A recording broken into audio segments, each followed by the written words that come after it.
이제 에레미야 40장부터는 하나님의 계시적인 말씀이 기록된 것이 아니라 역사적 사건을 쭉 이렇게 나열 형식으로 기록을 하고 있습니다.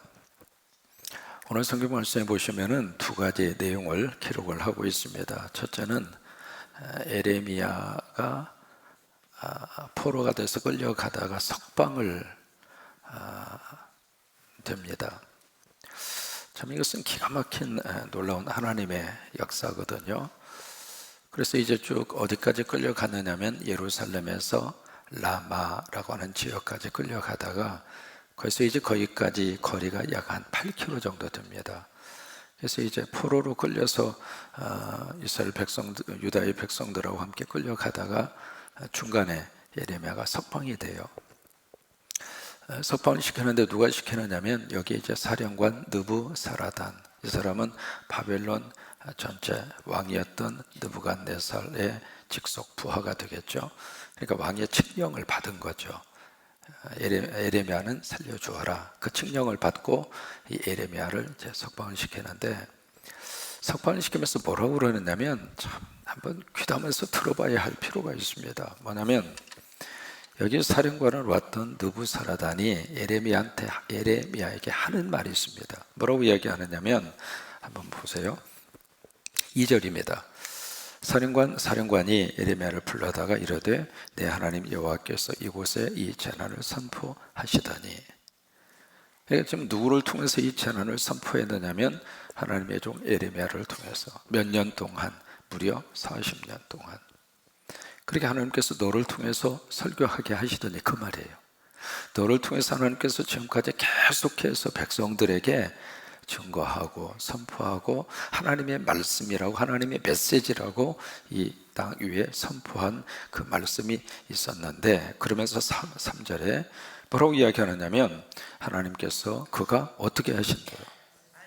지금 이 고백을 누가 하느냐면 이방인인 느부사라단이라고 하는 바벨론의 총사령관이 이 말을 합니다. 그럼 이 사람은 하나님 믿는 사람인가? 아니에요. 하나님도 모르고 예배도 모르고 아무것도 몰라요. 근데 이 사람이 지금 하는 말이, 야, 내가 지금 보니까 네가 40년 동안 목회 사역을 하더니 네 목회 사역을 하는 가운데 선포된 말씀대로 되더라, 그 말이에요. 여러분 아멘입니까? 지금 이 고백을 하나님을 전혀 모르는 사람이 이 고백을 하고 있는 거예요. 그러면서 3절 말씀에 계속해서 그렇게 이야기합니다.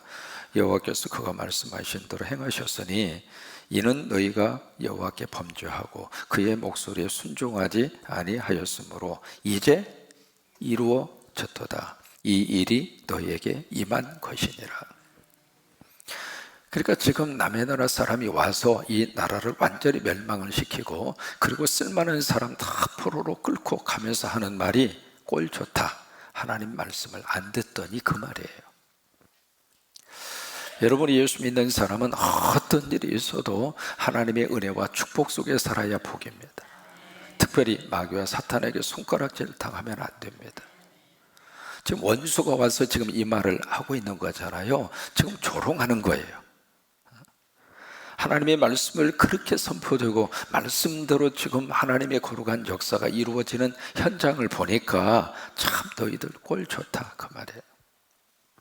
근데 그런 속에서 지금 에레미야에게 무슨 저기를 하느냐면, 에레미야를 이제 라마라고 하는 장소에서 석방을 하면서 에레미야에게 지금 선택을 하게 합니다. 두 가지 중에 하나를 선택하게 해요. 하나는 바벨론으로 가든지 아니면 그냥 이 유다 땅에 남아있든지 어느 쪽이든지 네가 선택을 해라. 그러면서 만약에 바벨론으로 네가 나와 함께 간다면 내가 너를 선대하리라. 선대한다는 이야기는 내가 너를 잘 대접하겠다, 그 말이에요. 먹고 살기 쉬울 수 있도록, 그리고 네 미래를 내가 보장을 하겠다, 그렇게 이야기하는 거예요. 그러나 만약에 네가 이 유다 땅에 머물기를 원한다면 지금이라도 네가 어느 장소든지 선택을 해서 네가 네 맘대로 살아라, 그 얘기예요. 그러면 만약에 유다 땅에 그냥 에레미야가 머물러 있다면 현실적으로 어떤 문제에 부딪히느냐면 지금 이 유다 땅에 남아있는 사람들은 전부 다 빈민들입니다. 가난한 사람들, 형편없는 사람들. 그러니까 만약에 유다 땅을 선택하는 순간 에레미야는 말 그대로 고난의 연속입니다. 이 둘 중에 하나를 선택을 해서 네 마음대로 어느 곳에 살 것인가 네 스스로가 선택을 해라. 그렇게 이제 제시를 합니다. 이때 에레미야는 어느 쪽을 선택을 했는가? 바벨론으로 가서 이 왕의 선대를 받으면서 호화호식하고 살 것인가? 아니면 이 하나님의 백성, 이 유다 사람들하고 함께 고통의 자리에 같이 있을 것인가? 여러분, 에레미야는 어느 쪽을 선택을 했을까요? 바벨론입니까? 유다입니까? 유다 쪽을 선택을 합니다. 이것은 마치 히브리서 11장 23절로 26절에 가서 보시면 누가 나오냐면 모세가 나옵니다.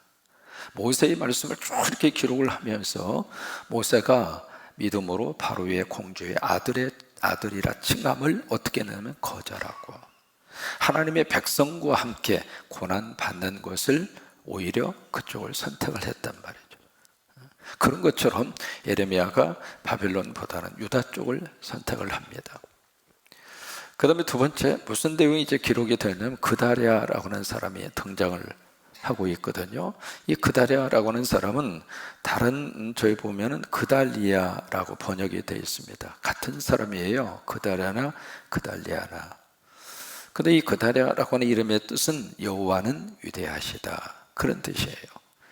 그러니까 성경을 읽으시다가 특별히 구약 성경에 리아나, 야, 그러니까 이름 속에 야나, 야 이런 단어가 나오면 하나님이라고 하는 뜻입니다. 그러니까 그다랴라고 하는 단어의 뜻은 여호와는 위대하시다. 한번 해보실까요? 여호와는 위대하시다. 그래서 그다랴, 그 단어의 뜻이거든요.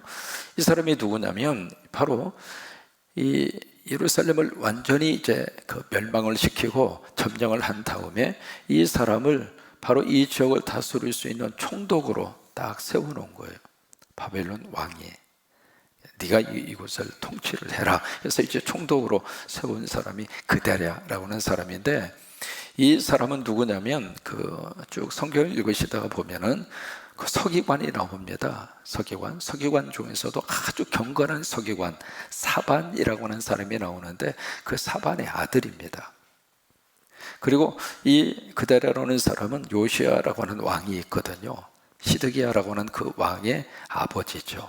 그 아버지 요시야 왕의 비서로 있었던 사람이에요. 그러니까 왕의 측근에 있었던 사람이죠. 그런데 이 사람을 바벨론 왕이 총독으로 딱 세워서 이 나라를 통치하도록 그렇게 만들었는데 그 다음에 이제 이 사람이 총독으로 딱 되고 나니까 여기저기서 막 전쟁 때문에 흩어졌던 사람들, 이웃 나라로 막 도망을 갔을 거 아니겠어요? 모압이나 암몬이나 그 근처로 도망을 갔던 이스라엘 사람들이 한 군데로 다 모이는 거예요. 모이면서 거기에는 이제 흩어졌던 군대 장관들, 지휘관들, 그들도 이제 같이 이렇게 모이는 거예요. 그러니까 예레미야 입장으로서 봐서는 지금 나라가 완전히 망해버렸잖아요. 망해서 이제는 밑바닥까지 떨어졌으니까 이제는 이 나라가 올라갈 일만 있다, 어떤 희망을 가지게 된 거예요. 그리고 흩어졌던 이스라엘 백성들이 한 곳으로 다 모이니까 뭔가 여기서도 어떤 견딜 수 있는 크루토이가 형성이 되리라, 그렇게 이제 생각을 하고 있는 순간이죠. 그런데 이 그다랴 주변에 누가 이제 등장을 하냐면 요하난이라고 하는 사람이 등장을 합니다. 이 사람도 같이 이렇게 있다가 나라가 힘드니까 이웃 나라로 피난 갔던 사람이거든요. 그러다가 이 총독이 세워졌다, 그 말을 듣고 모여든 거예요. 모여들었는데 무슨 첩보를 입수를 하느냐면 여기에 그 근처에 있었던 암몬이라고 하는 나라의 바알리스라고 하는 왕이 이 그다랴를 친다고 하는 첩보를 입수하는 거예요. 그래서 이 그다랴를 암살하기 위해서 이스마엘이라고 하는 사람을 비밀리에 투입시켰다고 하는 정보를 입수를 하는 거예요. 그 정보를 입수를 하고 이 총독 그다랴에게 와서 요하난이라고 하는 장관이 뭐라고 제시하느냐면 내가 그 이스마엘 첩자를 죽이겠습니다. 그렇게 하니까 여러분이 상식적으로 생각하면 그런 첩보를 통해서 이렇게 제안이 들어오면 그 제안대로 알아서 당신이 좀 잘 처리해줘, 그게 정상이잖아요. 근데 이 그다랴는 이 요하난의 말을 믿지 않습니다. 아니다. 그래서 이제 마지막 16절에 뭐라고 기록이 되어 있느냐면 보세요. 16절에 그러나 아이가미 아들 그다랴가 가레아의 아들 요하난에게 이르되 내가 이 일을 행하지 말 것이니라. 내가 이스마엘에 대하여 한 말은 진정이 아니니라. 너 지금 거짓말하고 있다 그 말이에요.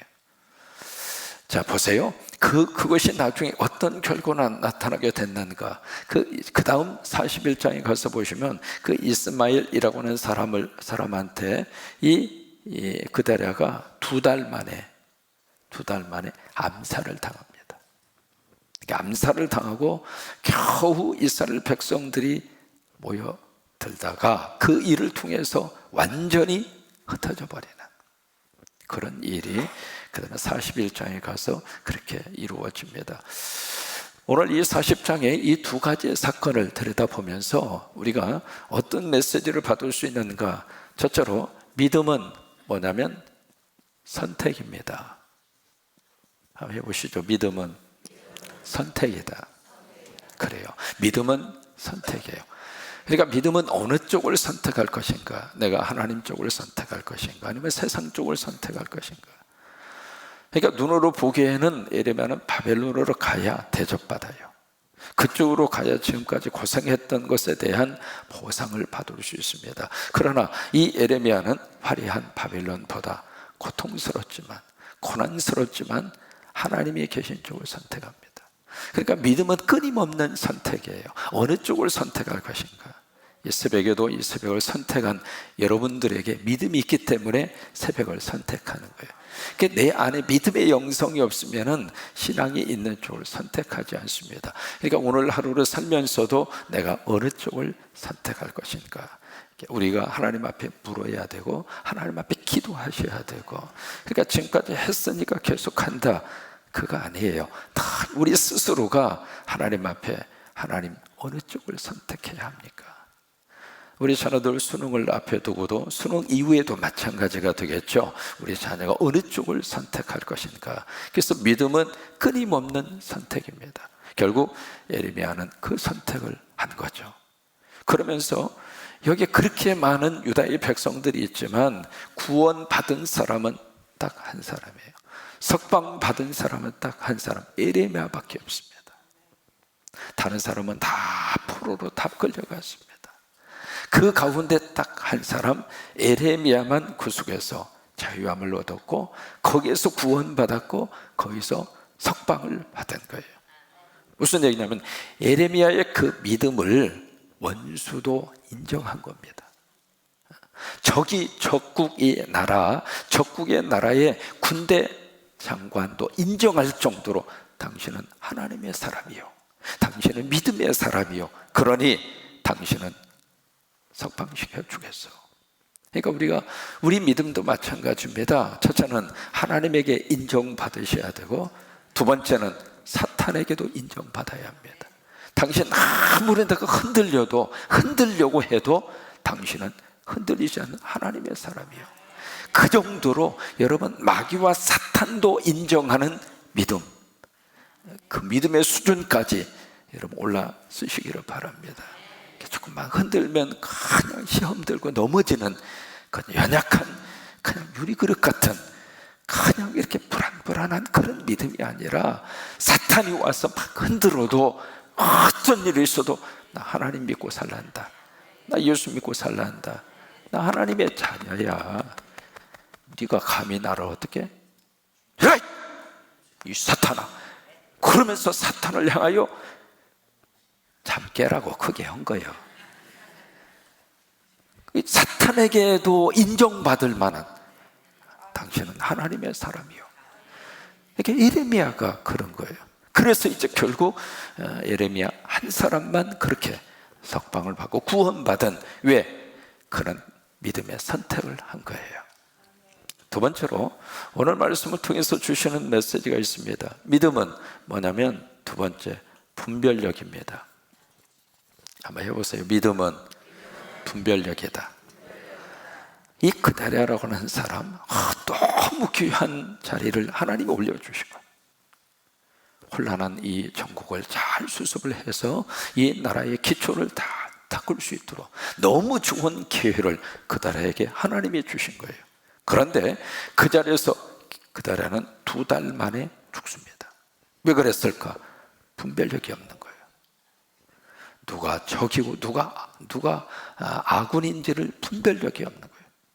분별력 없이 그런 식으로 행동을 하다가 보니까 이스마엘에게 그다라가 당하고 만 거예요.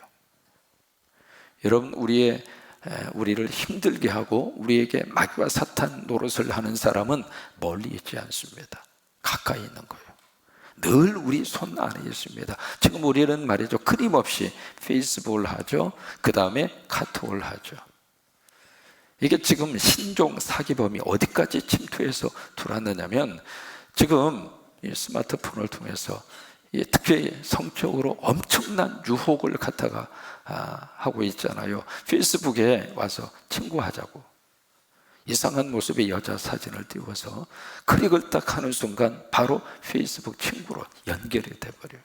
연결이 되면서 그 한순간 분별하지 못하고 호기심에 같이 친구하면서 카톡으로 넘어가서 카톡하다가, 그러다가 이제 이상한 사진을 보고, 그리고 이쪽에서도 이상한 행동을 하고, 그러면 이제 그것을 동영상으로 캡처를 해가지고, 그러면서 사진이 좀 흐릿하다고 하는 멘트를 날리면서 이 프로그램을 깔면 선명한 사진을 볼 수 있다고. 그리고 호기심에 이제 한번 걸려 들어갔으니까, 한번 사람이 분별력이 상실되면 이게 완전히 감정에 휩쓸려가지고 나도 모르게 들어간단 말이죠.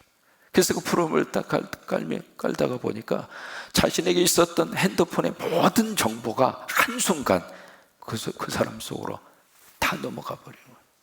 여러분, 핸드폰 속에 좀 얼마나 귀중한 정보들이 다 들어있습니까?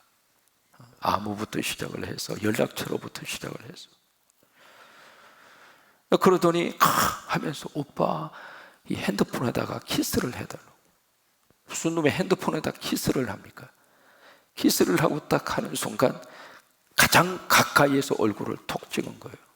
그래가지고 그게 딱 끝나자마자 5초도 안 돼서, 당신의 저희가 내 손 안에 다 있으니까 바로 지금 이 순간 나한테 입금을 하시오. 어떤 사람은 그런 수법으로 걸려가지고요 5천만 원을 떼겼어요. 어떤 사람은 사정 해가지고 3천만 원 평생 모은 거 한순간에 날려버리고. 지금 우리는 매 순간순간마다 핸드폰 하나를 보더라도 이게 필요한 시대입니다. 분별력이 있어야 돼요. 분별력이 없으면 나도 한순간에 무너지게 되어 있습니다. 그러니까 핸드폰 하실 때마다 꼭 아는 사람 것만 열으세요. 모르는 사람은 아예 무시해버려. 그거요, 몰라도 사는데 전혀 지장 없습니다. 그러니까 절대로 페이스북을 하시거나 카톡을 하시거나, 그 다음에 요즘 전화도요, 전화 받는 것도 얼마나 무서운 그런 세상입니까? 결국 우리가 2가지의 말씀의 교훈을 마음에 새길 수 있기를 바랍니다. 따라서 하십니다. 믿음은 선택이다. 믿음은 분별력이다. 그래요. 2가지를 꼭 기억하시고 오늘도 승리하는 여러분 되시기를 주의 이름으로 축원합니다. 오늘도 함께 중보하실 때 수능생을 위해서, 우리 선교 현장을 위해서 중보할 때 하나님의 큰 역사가 임하시기를 바랍니다. 같이 우리 찬송하십니다.